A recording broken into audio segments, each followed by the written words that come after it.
Sì, arriviamo, finalmente ci arriviamo perché i lavori sono finiti già più di qualche mese fa, poi la parte burocratica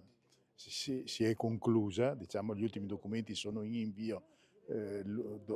dopodomani, lunedì o martedì massimo, all'Ater di Treviso che procederà poi con la graduatoria per dare l'assegnazione e chiudiamo questo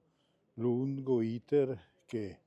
ha anche un significato per noi, cioè è la dimostrazione di voler essere anche presenti sulla necessità di patrimonio da concedere a chi ha meno possibilità e soprattutto di avere avuto la lungimiranza di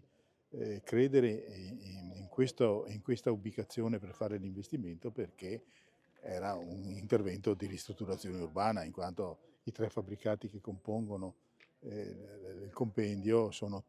un po' destrutturati e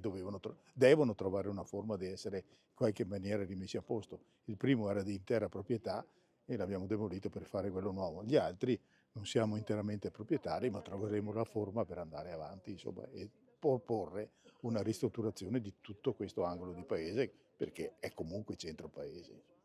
Parlando di investimento, quali sono i numeri? I numeri sono, purtroppo questo investimento ha beccato tutti i grandissimi rincari dell'edilizia susseguenti al sisma bonus e aveva una proiezione di spesa inferiore cioè noi abbiamo chiesto un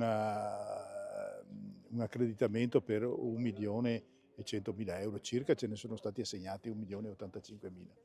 Abbiamo però dovuto intervenire con 600.000 di fondi propri per arrivare a chiudere la cifra e fare tutte le opere che erano preventivate.